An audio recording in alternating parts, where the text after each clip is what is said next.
Hey folks, Corwin Duncan with Sharper Mind Training. Today I want to talk about the mind-body connection and why it's so important for mental training. Before I do that, real quick, I'm going to say go ahead and like this video and subscribe to my channel if you haven't already. And click on the link below in the description to sign up for my emails. All right, that's out of the way. Let's go ahead and jump into this idea of mind-body connection. First off, I actually think that's a silly phrase, and the reason is because it implies that the mind and the body are these two separate things that have some kind of a connection between. No, they're practically the same thing. We just look at them in different ways. They have a little bit different functions, but they are deeply interconnected. Specifically, one of the principles I work with in my mental skills coaching is that anything that happens in the mind is going to affect the body in some way. Anything that happens in the body is going to affect the mind in some way. Not always one for one and predictably, but an example of this is if my brain is racing, I have lots of thoughts going through my head, thinking about a lot of different things, probably my body is going to be tense.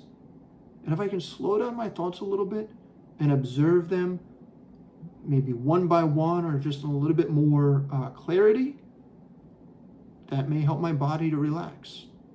By the same token, if my body is tense, then my brain is probably a little bit locked up, not thinking so clearly. So, why is this so important for mental skills training? Well, one very important piece of mental skills is knowing when to use them. What's the appropriate situation to, for example, take a few deep breaths to relax, using the 5-second reset, or to do a full 3-minute mindfulness, to use some box breathing, something like that, right?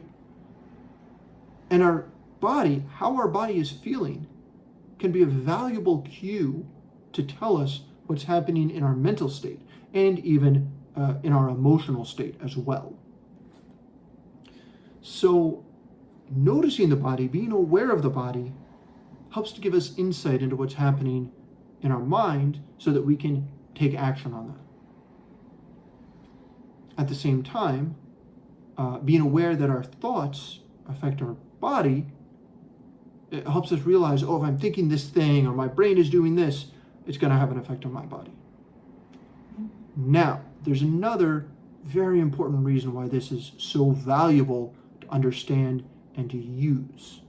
It's because if we want to change what's happening in our mind, we might not be able to do that directly. If you've ever tried to focus when you were distracted or tried to redirect your thoughts when you were obsessing about something, you've had this experience. But you can directly affect your body, and that can, by the same token, affect your mind. So let's say I want my brain to slow down and calm down and stop racing. Well, if I use some box breathing, that's going to lower my heart rate a little bit, and that's going to help my brain to settle down. And sometimes that little bit is enough to let me then take control of my thoughts and focus where I want to focus.